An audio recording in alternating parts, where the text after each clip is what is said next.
Brasil. E dentro dessa pesquisa foi avaliado que a taxa de mortalidade de micro e pequenas empresas em 5 anos vai ser entre 29% para mês, que é o microempreendedor individual, e 21,6% para microempresas.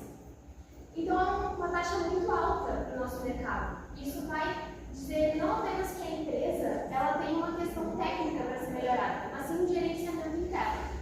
Essa pesquisa também avaliou questões do setor de saúde. Então, em clínicas e consultórios, 45% das clínicas vão ter uma taxa de falha em 2 anos, que é onde a empresa realmente deu falência, não conseguiu suportar o mercado. Isso vai demonstrar para a gente como o nível de exigência e relacionamentos entre os fornecedores e os seus pacientes está aumentando no mercado. Eu trouxe também para exemplificar um estudo que avaliou o ensino de gestão dos cursos de graduação de odontologia no Brasil. Esse estudo ele avaliou em todas as universidades do Brasil quais cursos tinham o ensino de gestão e quais não tinham. Aqui a gente tem uma tabela onde eles avaliaram todas as regiões do Brasil e no total, entre todas, a gente vai ter de 327 cursos de graduação que foram avaliados. 91 só tinham algum tipo de oferta de ensino de gestão, apesar de a gente ter uma lei que já diz para as universidades que é obrigatório ter esse ensino para o estudante sair mais bem preparado para o mercado. Dentro desses 27% que tem algum tipo de oferta de ensino de gestão, a gente vai ter apenas 68 deles que é uma cadeira obrigatória, enquanto 25% desses cursos têm apenas cadeiras eletivas que são disponibilizadas para o aluno. Então, um número muito baixo que é disponibilizado e isso faz com que o aluno não saia bem preparado para o mercado. Aqui a gente pode ver também a questão sobre a metodologia empregada nessas cadeiras, que a gente vai ter que 60% são apenas aulas teóricas, onde o aluno fica só escutando, não coloca nada em prática para ter mais confiança. Então, nessa apresentação, eu vou buscar trazer resumidamente, de uma forma bem clara, vários aspectos que vocês têm que saber para se formar e que muitas vezes não são ditos de maneira clara na nossa faculdade. Então, tá, tu te formou, tu quer abrir uma clínica, pensa em abrir uma clínica com um colega, com a tua família, alguma coisa do tipo. Vamos iniciar a pensar na formação dessa clínica. A gente vai falar sobre alguns tópicos principais, que é clareza de posicionamento, escolher um modelo de negócio que tu quer buscar, decisões financeiras, o ponto comercial que tu vai escolher, a experiência em psicologia ambiental que tu vai colocar dentro da tua clínica, a contratação da tua equipe e também o marketing antes da inauguração. A clareza de posicionamento, ela vai exigir muito mais do que apenas técnica da pessoa. Ela vai exigir que tu tenha uma estratégia, gestão e visão financeira. Isso demonstra que não basta apenas montar um consultório, é preciso construir uma estrutura sustentável para tu manter essa clínica em um bom funcionamento. Então, antes de tu pensar em abrir um CNPJ, tu vai pensar em 4 principais perguntas para iniciar. Tu vai pensar se a clínica vai ser uma clínica mais popular ou mais premium, se ela vai ter um alto volume ou um alto ticket, isso é, a maior quantidade de pacientes ou maior faturamento por paciente. Se ela vai ser mais generalista ou mais especializada, isso vai variar da equipe que tu vai contratar e da tua própria especialização. Ou se tu vai aceitar, por exemplo, um convênio, isso vai ser uma clínica particular. Depois que tu já decidiu essa base, tu vai escolher um modelo de negócio. Aqui eu trouxe 3 principais modelos que a gente tem, que é a clínica mais de produção, uma clínica de posicionamento e uma clínica de autoridade. Qual é a diferença entre elas? É muito no que tu quer focar, no público que tu quer atingir. Isso tu vai atingir sendo diferente pelo teu marketing, a tua escolha de posicionamento. Então, a clínica de produção ela vai ser focada em um volume de pacientes. Ela vai ter uma agenda cheia, margens menores, uma operação intensa e vai ser muito mais dependente da equipe. A de posicionamento ela já vai ter um ticket maior, uma estabilidade maior no mercado.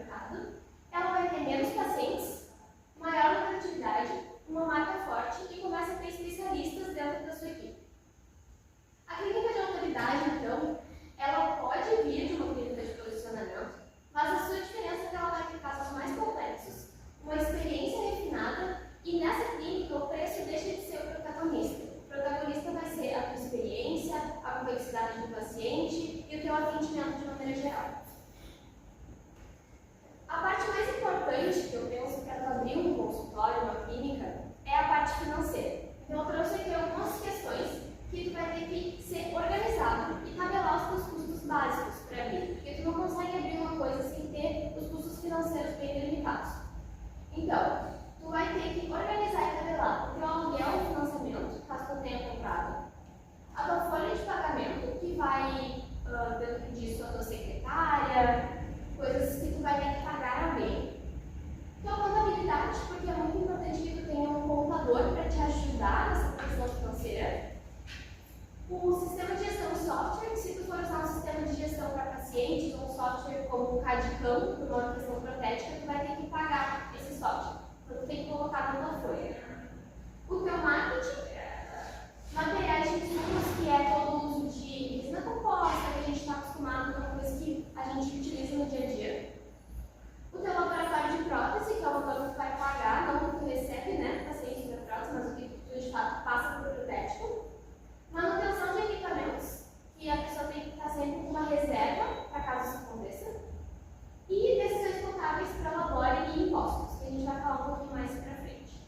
Tudo isso vai te dizer quantos pacientes são necessários para tu manter a tua clínica funcionando de uma maneira saudável e estável.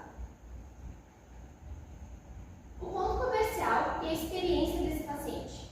É importante que tu pense que o ponto comercial ele vai estar envolvido também no conforto e na confiança que tu vai passar para o paciente.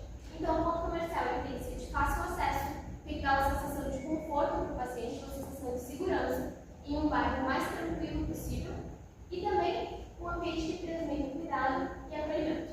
É importante que tu veja questões como estacionamento, também para o paciente ter, ou estacionamento que tu tem um convênio com ele, ou estacionamento na rua que seja seguro. Além disso, clínicas naturais elas são sentidas, então é importante que no teu consultório, na sala de recepção, seja mais privacidade, tenha uma redução de ruídos, a gente sabe que muitos pacientes têm uma questão de medo de dentista. Então, esse cuidado com os ruídos e com a sensação do paciente antes de entrar na tua sala, propriamente dito, vai mudar muito o teu atendimento. Então, um ambiente acolhedor, um ambiente de circulação simples e intuitivo, onde o paciente não vai se perder também dentro do clínica. A contratação da equipe é muito importante, porque tu não vai contratar uma secretária ou um auxiliar só para atender o telefone. Ela que vai ter contato com o teu paciente. Ela que vai demonstrar a tua confiança, o teu posicionamento também, além de antes do paciente chegar na tua mão. Então é importante que tu contrate pensando na experiência do paciente e também que tu vai priorizar comportamento e postura profissional do que só experiências anteriores. Para isso, características importantes não só para o atendente, para quem trabalha contigo, até para ti mesmo, tu faz parte da tua equipe. Então, foco em uma comunicação segura, se demonstre organizado, seja organizado, tenha inteligência emocional e demonstre descrição e profissionalismo. Tudo isso vai influenciar na confiança e na decisão do paciente em fechar o tratamento contigo e confiar no teu tratamento ou não. O marketing antes da inauguração é uma coisa que pode fazer uma ligação com o paciente muito mais forte. Ele vai esperar para ser atendido por ti, ele vai ter uma expectativa sobre o teu atendimento. Então, clínicas que crescem mais rápido hoje em dia, elas acreditam que a presença do digital, ela não é uma coisa supérflua. Ela pode mudar muito do que o paciente sente em relação à tua clínica. Então, o marketing ele começa muito antes da inauguração, ele começa de maneira online.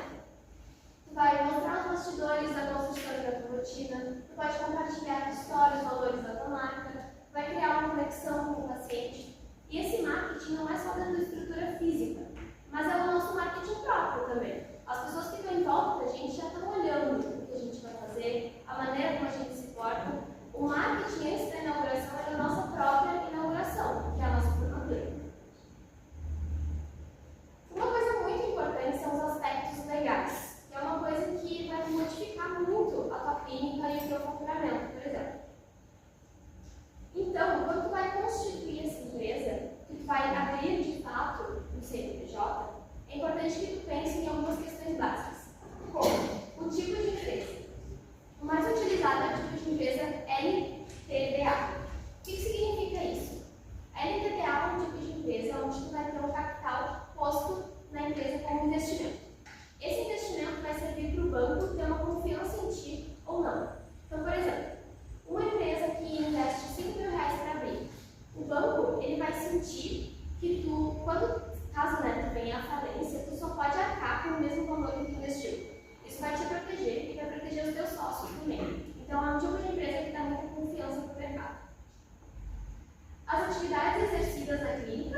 mudar do fator do anexo 5, do fator R, para o anexo 3.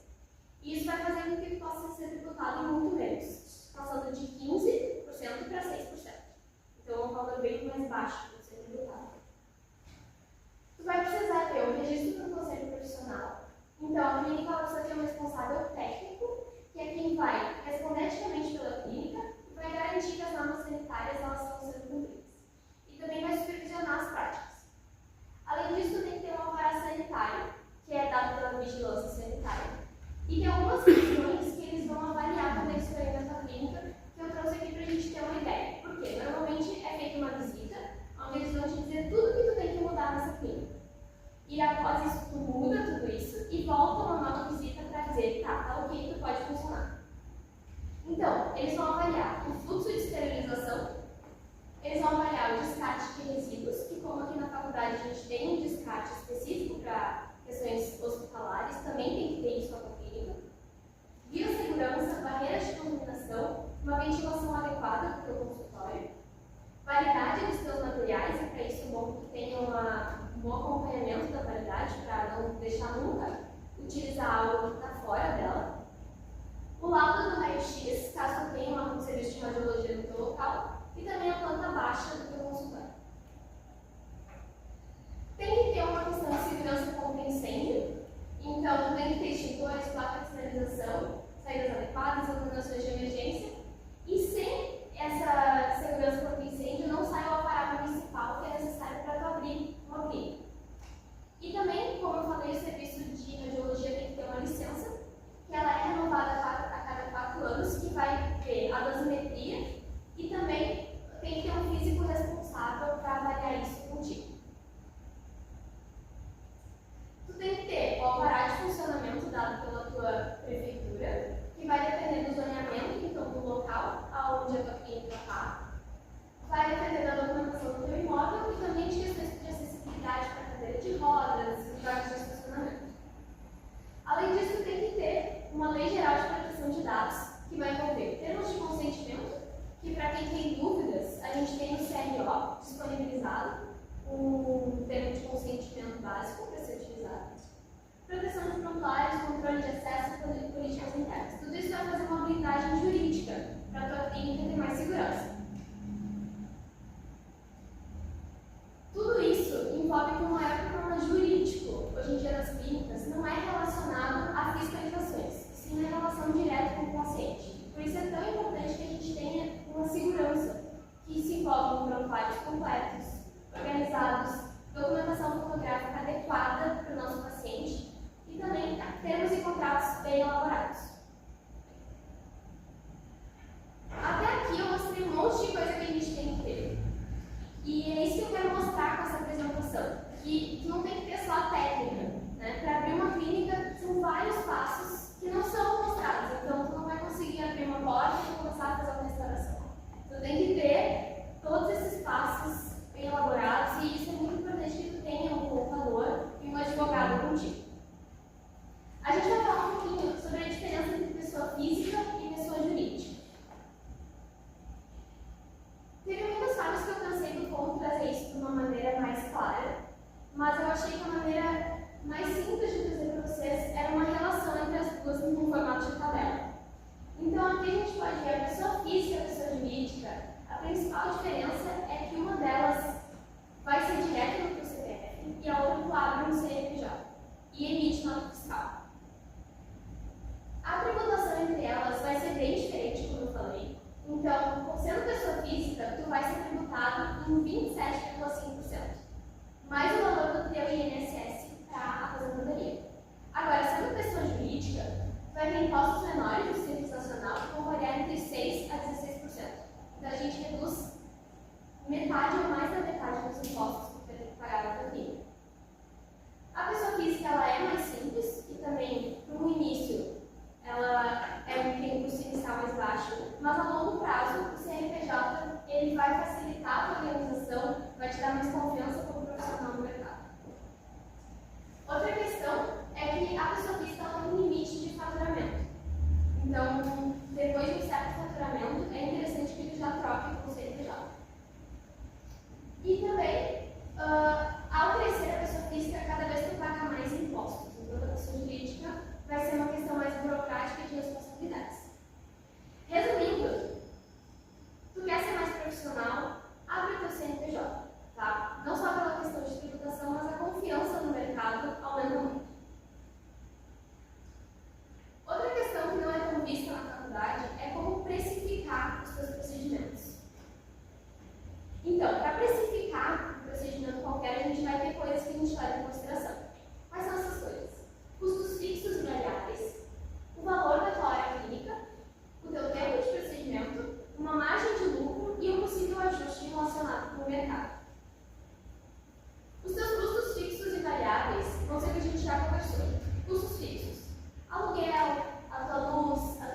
vai utilizar uma laboratória clínica, vezes o tempo que tu vai demorar para fazer aquele procedimento, vai somar o custo do material e vai somar uma margem de lucro. A margem de lucro, ela sempre tem que ser de 20% a 40%, mas sempre tendo um mínimo de 20%.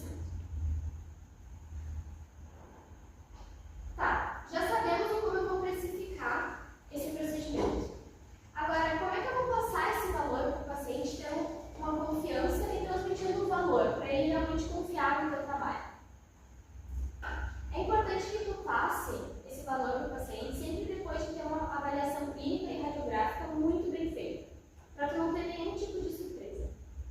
Então, tudo com base no diagnóstico completo. O ponto-chave disso é a comunicação. Então, passar o valor para o paciente com clareza, confiança, evitando justificar demais o teu preço e evitando sempre te comparar com outros profissionais.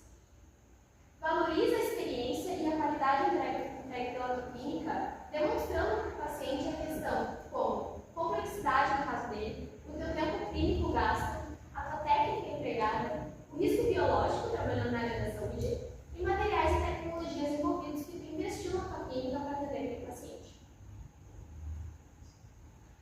É importante que na hora de passar o valor, tu separe o valor das formas de pagamento. Isso vai dar mais confiança e uma conversa mais tranquila.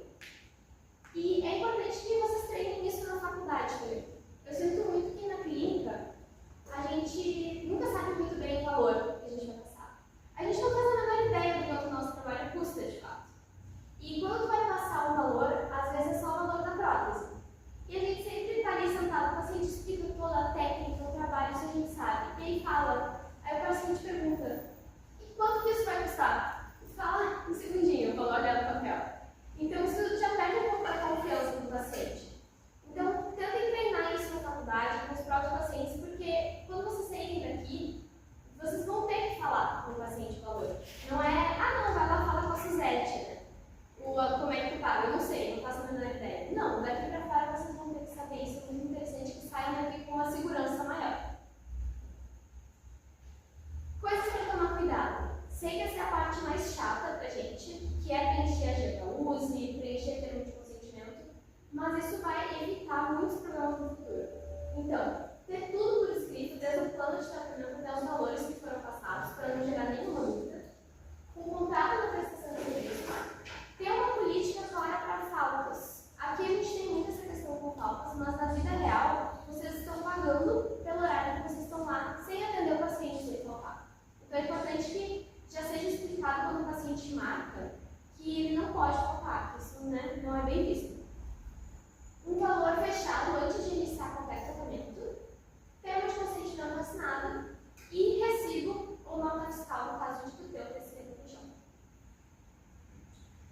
Eu trouxe aqui 2 artigos muito interessantes para a gente falar um pouco sobre reputação. Então, esse artigo ele é intitulado Gestão de Confiança e Reputação do Paciente em Clínicas Odontológicas e Oftalmológicas, tá? Ele foi lançado numa revista Rolinha e ele envolve a oftalmologia também, porque fora do Brasil a pessoa é médica e depois especialista em odontologia. Então, nesse estudo, foi uma amostra de 152 respondentes. E eles avaliaram como a reputação do consultório ou do profissional vai modificar a confiança do paciente para fechar um tratamento ou não. Então, aqui a gente vê que a maior reputação que modifica isso é a reputação do dentista, que vai ser maior do que até mesmo o profissional oftalmologista.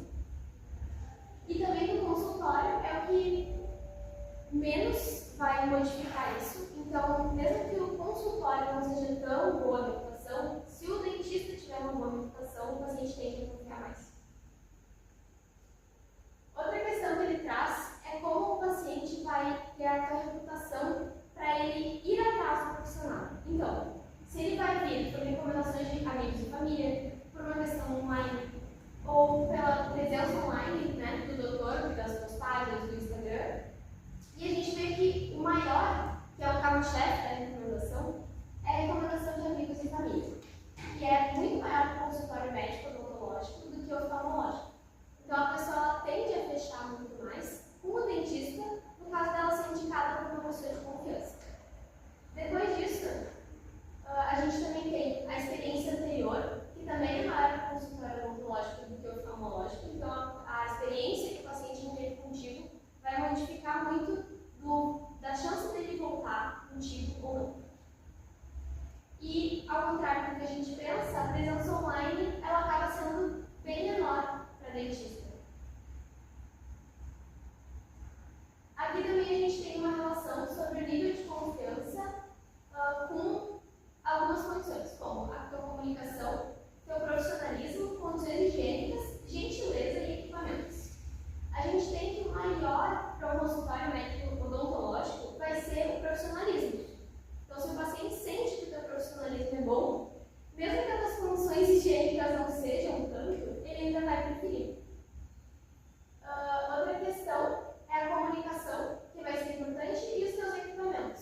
escolher esse candidato por ti, ele está escolhendo, está te escolhendo.